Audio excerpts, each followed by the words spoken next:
And I agree with the Prime Minister that she deserves her name to be put in a prominent place in the annals of history and in a place of pride, both here in Homabay and in Nairobi as well. Tutaanza na hapa Homabay. Nimeulizwa ya kwamba shule hii ambayo inaitwa Wikondiek, nimeulizwa na mbunge wenu ya kwamba hii shule ambayo inaitwa Wikondiek ibadilishwe iitwe Mama Asio Secondary School, na nimekubali ya kwamba hiwe hivyo, because this great Kenyan lady deserves her rightful place as a national hero, beginning from here at home in Homabay.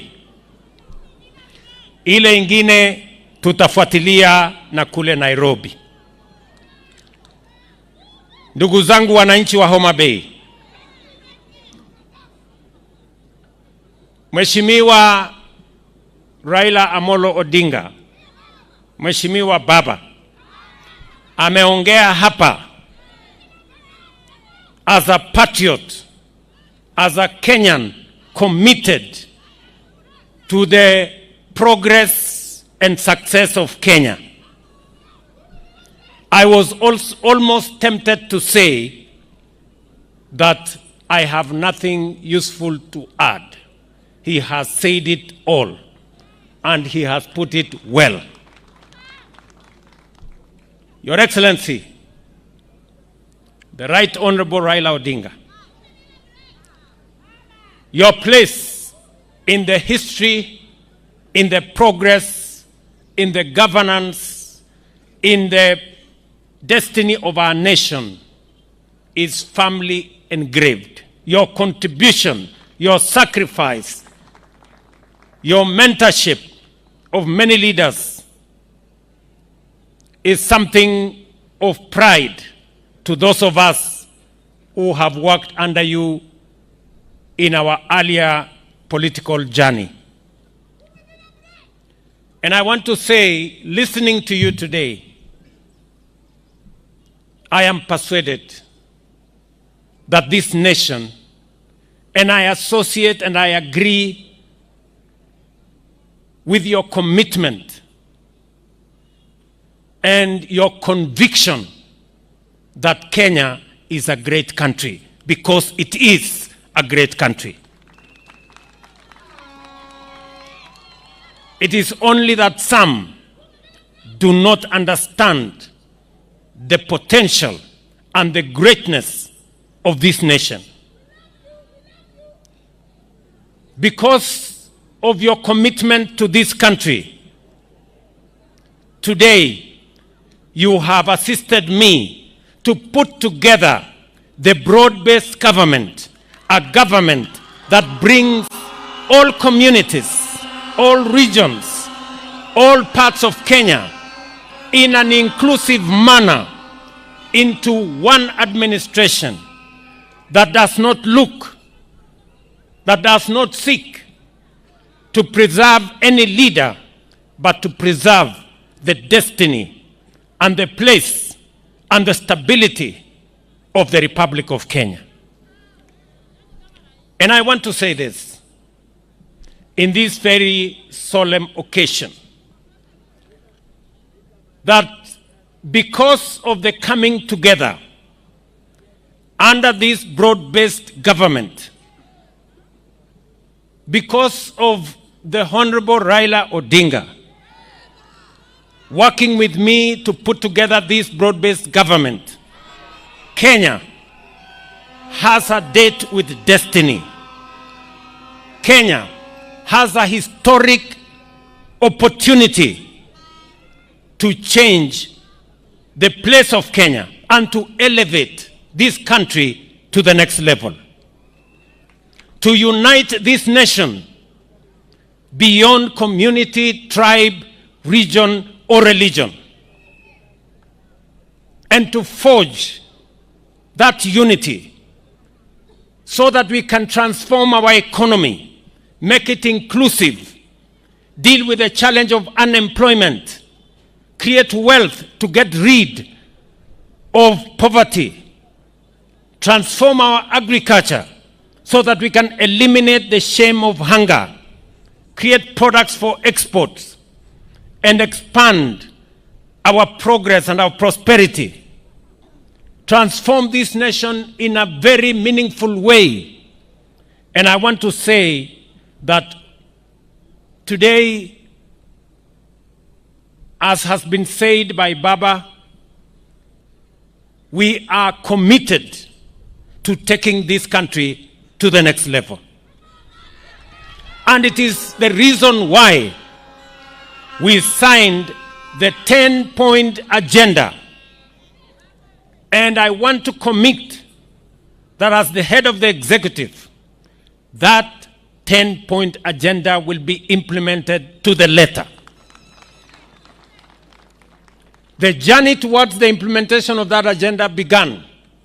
And that is why, because we were very clear about the place of devolution, we not only have paid all the monies that were due by the end of the last financial year, we are also committed that even without the necessary legislation, on Monday, Treasury is going to release the resources for our counties for the month of July. We have also set in motion the discussions on how to enhance allocations to our counties, as we demonstrated in the last budget, where we added an extra 30 billion shillings to our counties. And that is the trajectory that we have agreed upon. As has been said here, we have also put together a 5-member committee to make sure that our administration will implement not just the 10-point agenda, but all the other agreements that we have agreed so that we can transform this nation. Let me also say that as part of the implementation of the 10-point agenda, today I set up the infrastructure and the mechanism to pay and compensate all those who lost their lives, those who were injured, those who were hospitalized, as part of healing our nation so that we can bring our nation together and forge and focus our ideas, our energy, and our focus in taking the country into the future.